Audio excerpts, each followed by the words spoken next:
60 days is enough time to turn your year around no matter when we are in the year. There is a 7-step starter pack to turn your year around. Number one, we're going to take a whole new approach to our goals. So if you're at a point where you just felt like you've been overdoing it and overloading yourself with all these goals and you're not getting the kind of momentum you want to see, you really need to peel it all back and work out what your baseline goal is.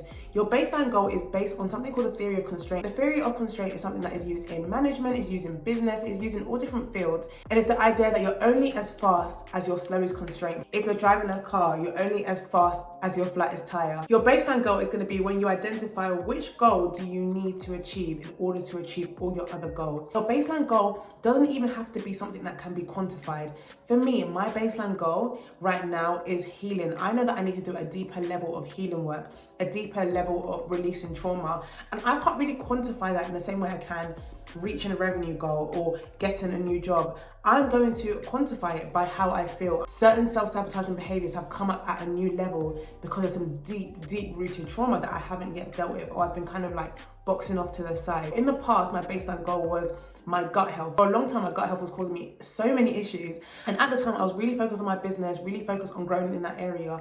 And yeah, while I did make some moves in that area, I would have done so much better. I would have felt so much better. I would have been so much more helpful to the people around me if I had dealt first and foremost with my health. What is that one thing, that one area that you know you need to achieve? Step 2, you've identified your baseline goal. Now you want to identify the habits and routines you want to put in place to work on this baseline goal. So up to 3 habits that you want to put in place in regards to this baseline goal. And to really change your habits, you need to understand the way habits work. And the way habits work can be illustrated by a habit loop. A habit loop shows you how a cue or a trigger leads to a routine behavior, which is your habit, which could be a habit you want to do or a habit you don't want to do, a habit that's conscious, a habit that's unconscious. And because of that reward you get, you're going to get a trigger again, and it just keeps looping like that. And the really important thing about habits is recognizing that no matter what habit you have, even if it's a bad one or a habit that you're trying to get rid of, there is some sort of reward you're getting. And until you really get clear and you're able to have the internal dialogue with yourself as to what rewards am I getting from this bad habit, it's very hard to actually get rid of it. So in the baseline goal you've identified, you're going to have bad habits that you want to replace. And in that bad habit, you want to intersect it with a new routine. So a bad habit for me in my healing journey could be that I am very prone to feeling bored as my cue, scrolling on social media to the point where I just feel bad about myself as my routine. And then the reward I get is distracting me from actually dealing with my thoughts. But now I want to introduce that with a new routine that, okay, when I feel bored and I recognize that feeling of boredom, rather than going into my usual habit of scrolling on social media, I'm going to journal or I'm going to call a friend. I recognize that the reward from that is that I will actually be more healed in the long term when I have that face-to-face conversation with myself through something like journaling. And then that means that when the habits actually come up, when the bad habits come up, I'm able to just ask myself straight up, which reward matters more to you? Distracting yourself from your thoughts that you don't want to deal with, or healing in the long run? Because the thing is, this is a conversation that's happening subconsciously. We just need to bring it to the forefront, because right now, every time you're doing the bad habit, you are subconsciously telling yourself, like, I care more about whatever the reward it is I get from binge eating, whatever the reward it is I get from procrastinating, whatever the reward it is I get from putting my alarm on snooze 10 times, like whatever bad habits you have, you are telling yourself that that reward matters more to you than whatever reward it is that you're getting from your goal. Step 3 is actually making these habits and routines work for your schedule. I love using ChatGPT. Like, you can feed ChatGPT all your responsibilities, your work schedule, how long you need to be able to sleep for, how many breaks you need, and it will give you a whole schedule. I think it's also really important to think about your brain type when it comes to what kind of time management system you're going to use. Some people try to do up, I'm going to time box every element of my day. Like from 7 a.m. when I wake up to 11 p.m. when I go to bed, every single hour is going to be accounted for.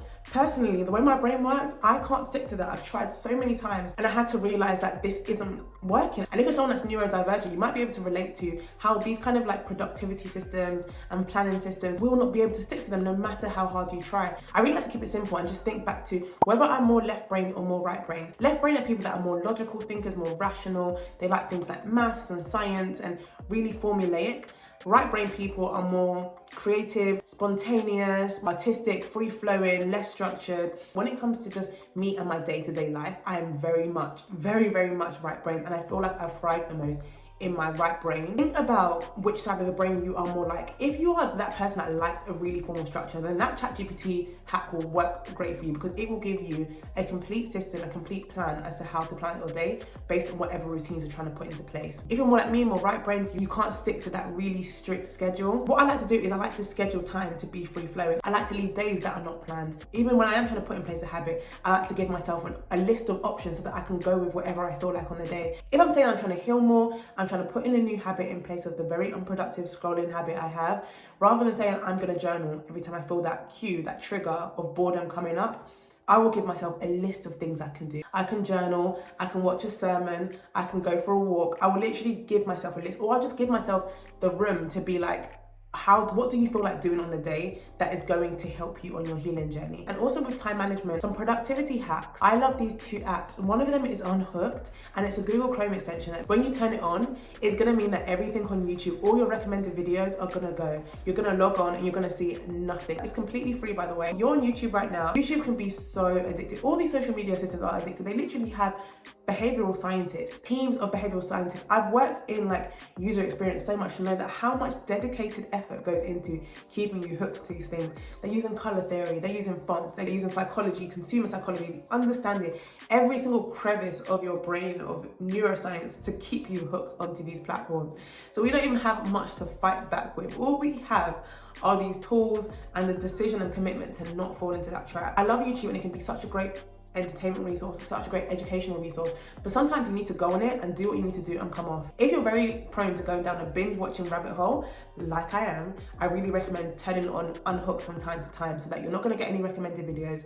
You're not going to see anything. You literally just have to go on the website, type in whatever you're looking for, then you watch the video, and there's going to be no other suggestions for you. And also an app called OneSec. So if you're very prone to scrolling or being really hooked to social media, OneSec is an app that you can connect to different social medias.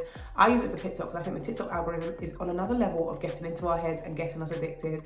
If you know about the For You page, you know about the For You page. With OneSec, you connect it to a social media platform of your choice, and then it makes you do a breathing exercise every time you click to open on the app. As you're breathing, you'll be thinking like, do I need to be on this app? No. And most of the time, you'll just get off. Number 4 is a new approach to self-care and self-love. If you've ever had birthday blues, if you've ever had New Year blues, New Month blues, New Week blues, a lot of times this is because we are not living our lives for ourselves. At some point, you need to really sit with and recognize the fact that you are the only person that has to wake up every day and live your life. And it is so hard to implement boundaries, but for your peace of mind, for your mental health, for your self-care, you can't pour from an empty cup. You need to be able to learn to say no to things that do not meet your needs. Say no to things that violate your principles, violate your values. These are things that we are deciding to live by the way. These aren't principles that anyone should have enforced on you. These aren't principles or values that anyone has made you think you need to live by. These are things that you should have made a conscious decision that this is the woman I want to be. And because I want to be this woman, anything that doesn't align with that, including favors, including people, requests to go to places, anything that doesn't align with that, I'm not gonna do. Anything that can jeopardize the time I need to spend on doing the things to live out as that woman, I'm not gonna do. And it's a very hard conversation to have with yourself if you have been prone to living in another way. I was the CEO, the founding member of the People Pleasing Society. One of the things that worked the best for me for implementing boundaries and exiting my people pleasing era, I turned all my notifications off. And this was probably the most difficult. But if anyone really, really needs me, they will call me. I like the idea that when I want to speak to people, when I want to be able to have access to other people's thoughts and opinions and just things that they might just want to get off their chest, or even if it's just something funny, I want to be able to choose when I have to step into that sort of mindset. I also think it's really important to recognize with boundaries, your responsibility is for yourself and the boundaries you set. But a lot of times when you struggle with setting boundaries, we think we're also responsible for how the people feel about the boundaries. If you're living out on the values, one of my values is respect. Like, I'm gonna respect people. I will never brush anyone off when I'm saying no. I will never try to invalidate anyone's feelings. Like, I'm gonna do it with respect. I'm gonna do it with grace, especially if it's a new boundary that I've allowed people to expect a certain thing of me and now I'm implementing something new. I'm gonna recognize that might throw you off a bit. I'm gonna try to approach the conversation in a way that minimizes any chance for tension. That is one of my principles and how I want to be. But it doesn't mean I'm responsible for how you feel. I also really recommend a book called Boundaries by Dr. Henry Cloud. I'm currently reading it, and it's really for setting boundaries as someone of faith, which is really not spoken widely enough about. I don't hear a lot of people speak about being a Christian and having boundaries, but this book does that, and I'm really enjoying it so far. And also another tip for exiting your people-pleasing era is not over-explaining why your no is a no. With discernment, you will know when you might have to add in a line or two as to why you feel a certain way or why you're saying no in this instance. There are some times that you know that you actually don't owe this person an explanation, so don't give them the explanation. Your no is a valid no because it's not something you want to do, and that's enough. Step 5 is a mini glow up on your finances. I'm probably going to do a whole nother video on a very deep dive glow up on your finances in a short space. But no matter what your goal is, I think it's always really important to do like a health check on your finances and get these really quick wins. Number 1, do an audit on your subscriptions. I know it can be painful to look through your transactions, but it's such a good habit to actually comb through it and see where your money is going, see where you're overspending, and just see if there are any subscriptions that you have that you do not need. Step 2, get a high yield savings account. A high yield savings account is a savings account with an interest that is higher than the national average. Most countries do this to my knowledge. And this means that as you're saving, if you're able to save, that your money is going to be able to accumulate more money for free. Like, it literally would just be sitting there anyway, so you might as well get some extra money while it's sitting there. Especially right now, as of the time I'm filming this, you've probably heard about all the interest hikes, also about the economy, inflation, but because of inflation and interest going up, savings accounts interest rates are actually higher than they are on an average day. So I really would recommend shopping around for the best high yield savings account and taking advantage of it while we still can. Also, if you have any high interest debt, look if you can do a balance transfer to a 0 interest credit card. If you want me to go more into these details, I do tend to speak a lot more in depth on finance topics on TikTok. My TikTok is @peaceofmind if you don't follow me there. Step 6, again, no matter what your baseline goal is, I think it's really important to do a health audit and to really look after your internal and external well-being. It changes your energy, it changes the way you show up. And if you want that fast track, quick win glow up that this is supposed to be, it's really gonna make a difference. Get your blood tested, go for that dental checkup you haven't done in a long time. Get whatever bone that has been cracking for ages that you haven't looked into, just go and get it checked out. This is the time to just do an audit and get those checkups that you've been putting off for ages, because it's not detrimental to your health.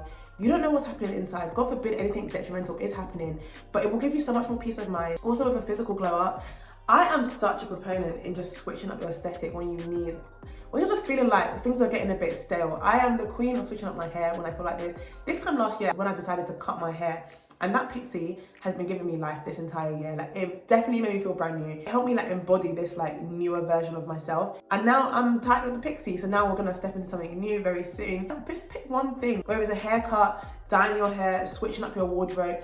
Just do something to switch up your aesthetic to help you embody this new and improved version of yourself. And step 7, we are going to recognize that in your glow up journey, you are going to face resistance, which is why we need to reprogram your subconscious mind. Anything that makes you uncomfortable, your body is going to trick you into thinking that you're not safe. So you need to get ahead of that, and you need to reprogram your subconscious mind. I'm going to do another video about this very soon. If you haven't seen my last video about reprogramming your subconscious mind, I will link it above. I cannot stress how important this is. Your brain is going to try to trick you out of your greatness. That is inevitable. So you really need to get in front of this and do the reprogramming work from now. So I really hope you found this video useful. Please let me know if you have any questions or any video ideas, and I will see you again very soon. Bye.